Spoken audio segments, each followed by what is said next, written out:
Hello and बखैर रागले to all of you. मैं हूं फ़खर यूसुफ़ज़ई और आप देख रहे हैं मेरा यूट्यूब चैनल। आज बात करेंगे एक तरफ तो पाकिस्तान में इलेक्शन चल रहा है, लेकिन दूसरी तरफ इंडिया और यूएस और यूरोप के बीच में क्या कुछ चल रहा है। बड़ी दो इम्पोर्टेंट डेवलपमेंट्स हैं।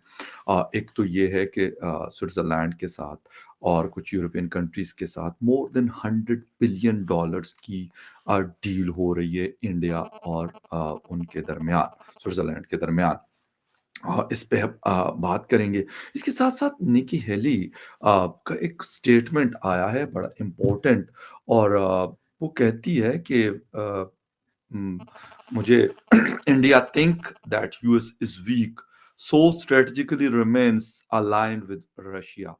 कि वो रशिया पे ज़्यादा ट्रस्ट करता है और हमारे ऊपर ट्रस्ट, यानी यूएस के ऊपर ट्रस्ट नहीं करता। इसकी क्या वजह है, ये आपको बिल्कुल यकीनन हम आपको बताएँगे। और ये भी कह रही हैं कि smart India doesn't trust US. I have talked with Modi ji. क्योंकि अमेरिका आजकल बहुत ज़्यादा इंटरेस्टेड है कि किसी तरीके से वो इंडिया के साथ पक्का जुड़ जाए और वो जो कहें उनके साथ वो आगे बढ़े। ये तो मैं नहीं कह सकता कि वो जो कहें वो मान जाए, ये पॉसिबल नहीं है। इन दोनों मुद्दों के ऊपर बात करेंगे, लेकिन इसकी डिटेल में जाने से पहले आपसे रिक्वेस्ट करेंगे कि जिन-जिन लोगों ने मेरे चैनल को सब्सक्राइब नहीं किया, प्लीज़ चैनल को सब्सक्राइब करना, बेल और लाइक का बटन दबाना ना भूलें। बात हो रही है इस वक़्त, सबसे पहले बात करेंगे मोर देन 100 बिलियन डॉलर्स की जो इन्वेस्टमेंट डील हुई है स्विट्ज़रलैंड और नॉर्वे को मिलाकर, ये चीज़ हुई है इंडिया के लिए। लाज़मी-सी बात है, बहुत एक बड़ी खबर है और ये काफ़ी क्लोज़ जा चुके हैं। यूरोपियन नेशन के जो मुख्तलिफ ग्रुप्स हैं, वो इन्वेस्ट करेंगे ये अमाउंट इंडिया के अंदर।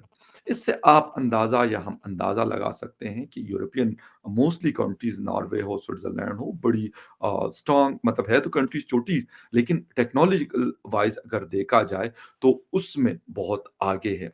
इसके साथ-साथ फ्री ट्रेड एसोसिएशन ईएफटीए, उसके हवाले से भी उनकी बातें चल रही हैं। तो एक तरफ तो हम इलेक्शन खेल रहे हैं और इलेक्शन क्या, सिलेक्शन खेल रहे हैं। लेकिन दूसरी तरफ हमारे दीवार के साथ जुड़ा हुआ मुल्क हिंदुस्तान है। 100 बिलियन डॉलर से कहा जा रहा है कि 115 बिलियन यूएस डॉलर्स ये इन्वेस्टमेंट्स यूरोपियन कंपनीज आकर इंडिया में करेंगी। मेरे ख्याल में इससे बड़ी बात क्या हो सकती है, यानी अब उनका जो स्टेप है, वो ऐसे नहीं होता कि जी 5 अरब डॉलर की इन्वेस्टमेंट आ रही है, 10 अरब डॉलर्स की इन्वेस्टमेंट आ रही है।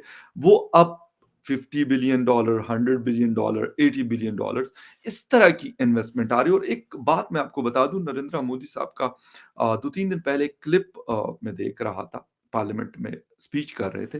वो कह रहे थे कि पहले दौर में और सेकंड टेन्योर में हमने क्या किया और थर्ड में हम क्या कर रहे हैं। और यकीन करें कि ये थर्ड की जो तैयारी है, और वो थर्ड टर्म सिर्फ नहीं है, थर्ड लार्जेस्ट इकोनॉमी भी इसमें शामिल है। उसके लिए ये सारी तैयारियाँ चल रही हैं और इस लेवल पे वो लोग पहुँचे हुए हैं कि इकट्ठी 100 बिलियन और 150 बिलियन और 110 बिलियन, 15 बिलियन की इन्वेस्टमेंट्स आ रही हैं। ये एक तो हमें समझने की ज़रूरत है कि ये एक ट्रस्ट है, जो उनके ऊपर दुनिया करे, और ये सिर्फ यूरोप नहीं कर रहा, मिडल ईस्ट, अभी शेख ज़ैद साहब आए थे, 86 बिलियन डॉलर्स की इन्वेस्टमेंट का उन्होंने कहा था। सऊदी अरेबिया ने 110 बिलियन डॉलर की इन्वेस्टमेंट का कुछ एग्रीमेंट्स उन्होंने साइन किए हुए हैं, और दुनिया की सबसे बड़ी oil refinery, if I am not wrong, तो अहमदाबाद में बन रही है।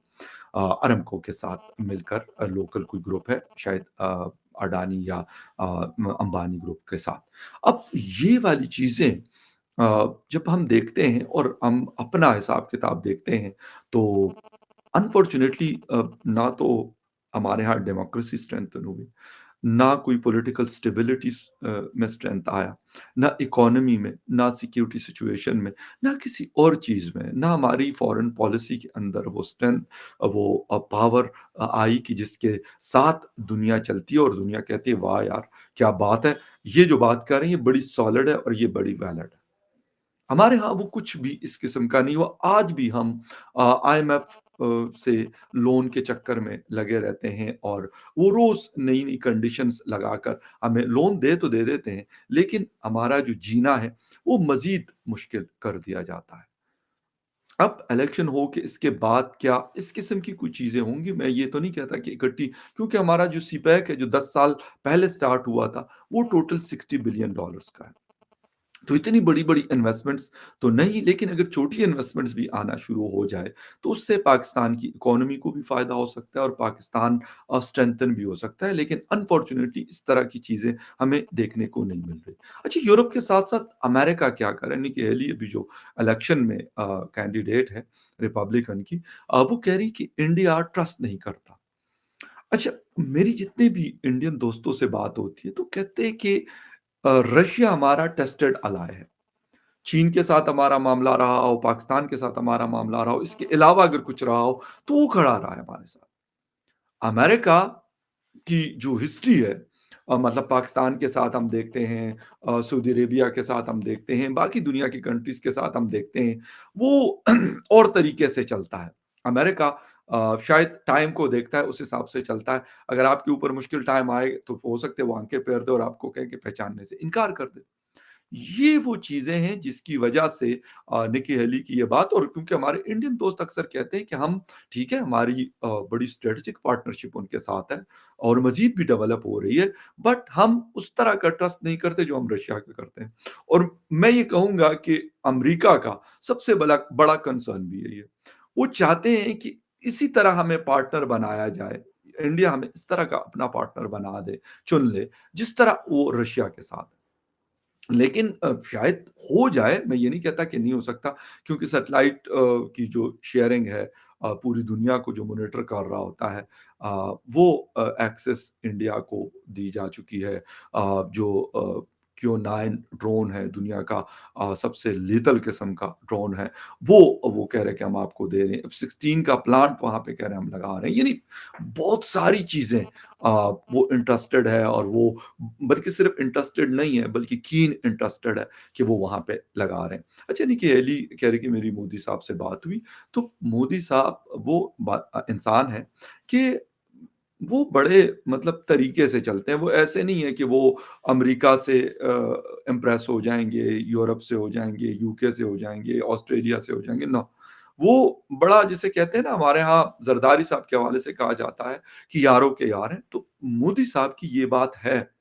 वो इसलिए रशिया को प्रायोरिटी पे रखते हैं, मिडल ईस्ट को प्रायोरिटी पे वो रखते हैं, मोहम्मद बिन सलमान साहब हो या शेख ज़ायद अल नहयान साहब हो, वो रखते हैं और वो फिर आगे भी लेके बढ़ते हैं। ये नहीं है कि सिर्फ़ बस ठीक है, वक़्ती एक सिस्टम गिव एंड टेक किया और उसके बाद मतलब इधर-उधर हो गए। नो, ऐसा कुछ भी वो नहीं करते।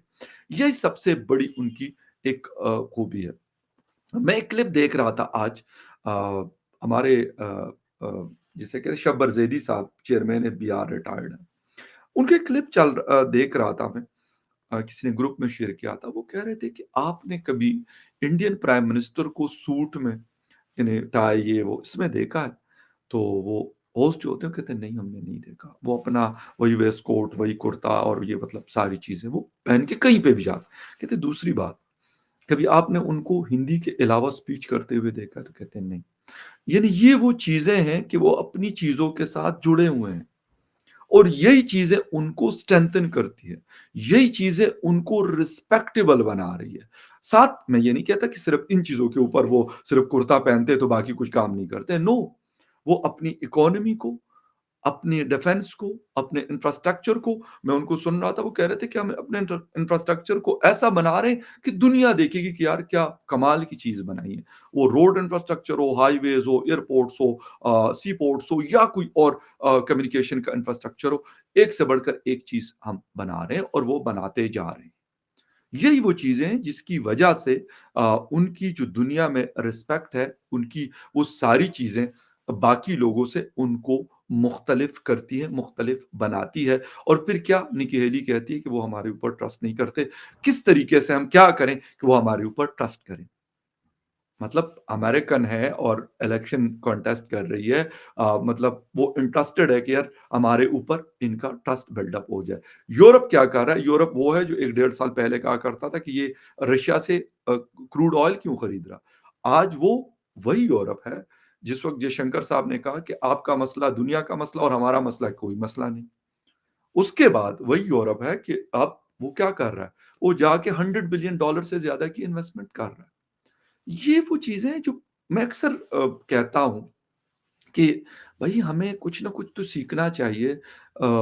बेशक हमारे ताल्लुकात इंडिया के साथ हैं या नहीं हैं, हमने जंगें लड़ी या नहीं लड़ी, हम जंगें जीते या हारे, लेकिन कम से कम जो चीज़ें उनके यहाँ चल रही है, जो अच्छी चीज़ें हो रही हैं, उसको हम कॉपी तो कम से कम किसी हद तक, मैं ये नहीं कहता कि आप सेम टू सेम उठाकर अपने मुल्क में अप्लाई कर दें, नो।